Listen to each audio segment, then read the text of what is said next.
I'm Naomi Hoppel, and this is Vibrant Sunshine Behind the Scenes. Join me as I grow my organic cold-pressed juicery to the next level.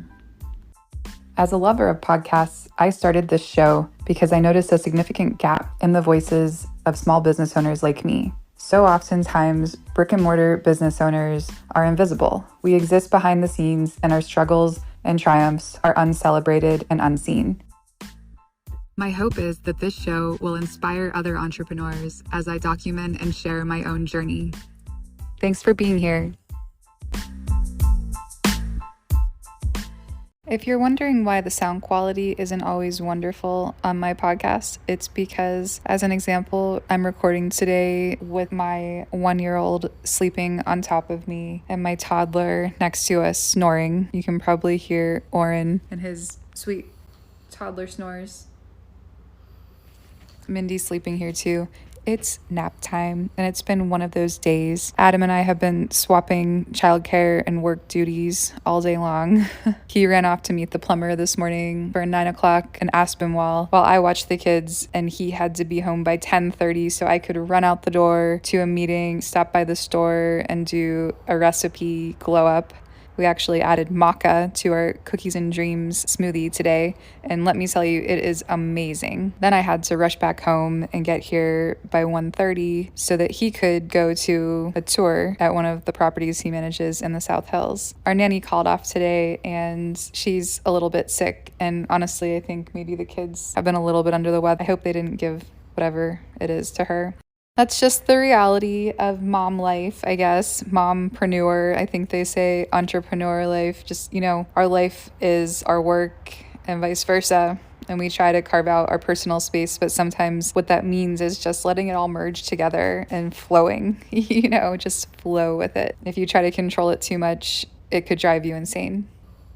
What I've been working on for the most part this week is organizing our various menus. We actually, I think I talked about this last week, have 3 kitchens in the new space, and out of each kitchen, we will be making various products. For example, in the juice kitchen, we'll be preparing only cold pressed juices, and then next to it in the prep kitchen, we'll be doing a lot of smoothies and the raw vegan foods, the acai bowls, and a lot of salads. There will be tree nuts in that kitchen, which means that the juice kitchen will be an allergen-free environment, while in reality, there's not a very good way to keep tree nuts out of a raw vegan kitchen because that is an essential part of many of those recipes. It's a great way to get a really full flavor. Some of the nuts are a little bit more fatty with really great healthy fats that are super good for your brain and your body, and it's difficult to accomplish all those flavor simulations without tree nuts.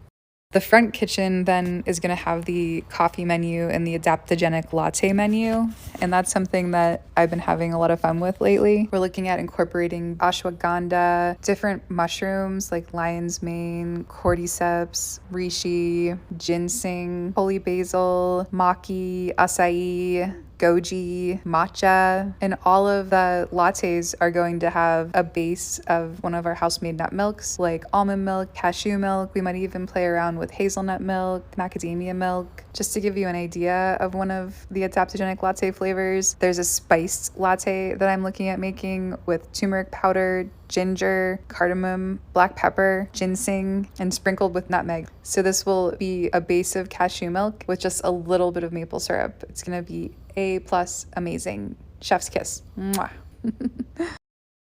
The really nice thing about house-made nut milks is that they don't have all the nasty preservatives in them that all the store-bought things do, let alone the emulsifiers, the oils like canola oil, which is just this over-processed cooking oil that will totally gunk up your insides, and it's in everything because it's cheap. There can also be a lot of sugars in store-bought nut milks. So these fresh milks will have a lot of proteins, nutrients, and a lot less of all the other things that we're looking at eliminating from our diet, like the fillers and the additives. And mixed in with the adaptogens, they create a really nourishing drink that is actually good for your mental health as well as your physical health. They're good for all sorts of stress and anxiety. And the coolest thing about adaptogens is that they've been present over time culturally in all sorts of different parts of the world forever.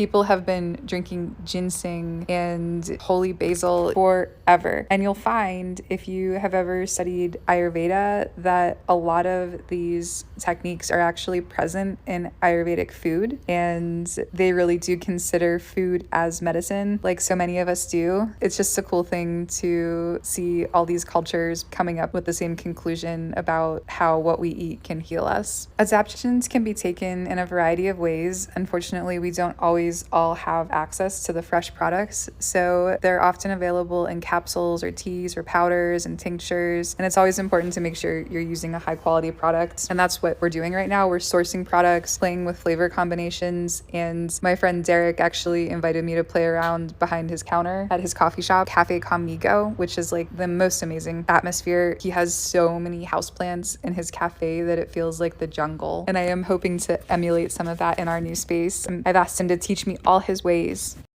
It's really becoming clear this week that we are on a time crunch. We are going to be opening in mid to late August, if not sooner.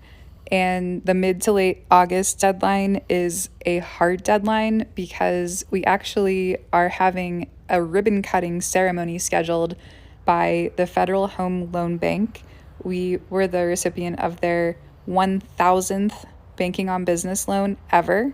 And that was the loan that I referred to in episode 1, Roller Coaster Ride to a Dream Location. When our SBA loan was denied after several months, we actually were able to do a quick turnaround through our bank, and they nominated us for the Banking on Business loan, which is a lesser known loan only available in the month of April through community banks. Well, I guess not a lot of people do know about Banking on Business. They call it BOB for short. Isn't that cute?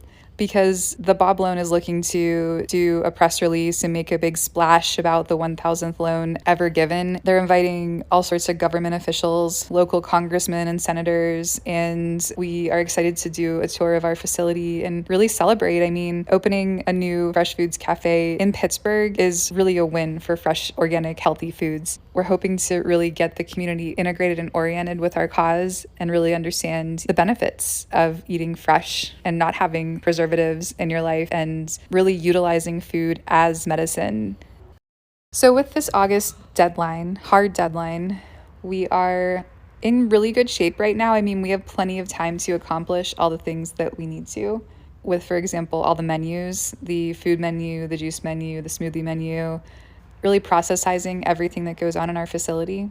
We're in good shape, but we need to make sure that we keep moving steadily and just taking things off our list, because if we don't start making real progress real soon, then we could easily fall behind and just have everything piled up at the very end. So I am committed and I am working steadily on everything from menus to equipment to really fine-tuning and honing in on how we're going to run our point of sale in tandem with our website, especially with 2 different names of 2 different stores in 2 different locations, how to make it all intertwine and act cohesively and function without a glitch so that nobody ever doubts that there's anything complicated going on behind the scenes. That is the goal, always, just make it look effortless. Somebody at one point, I think, was a little bit confused about my brand of the Pittsburgh Juice Company, thinking that it was sort of a Martha Stewart type thing, and I had to really set her straight that it's not about being fancy or being manicured. It's not about perfection. It's just about simplicity. The Pittsburgh Juice Company is what it is. It's the Pittsburgh Juice Company. We have been driven into a premium space over the years just because of our pure commitment to quality and our disinterest in making compromises and cutting corners in order to offer a cheaper product. Luckily, because we've been doing this for so long, people know and trust us, and they're able to make that investment in us without having to doubt it. Our brand isn't about being fancy. It's about being real. It's about fruit and vegetables and nutritious food that's grown from the ground under the vibrant sunshine. And as you can see, this is all coming together, and we're so excited to grow it in the new cafe.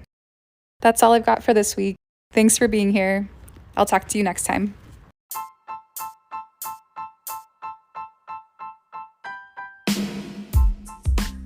If you enjoyed today's episode, don't forget to give us a follow at Vibrant Sunshine Behind the Scenes.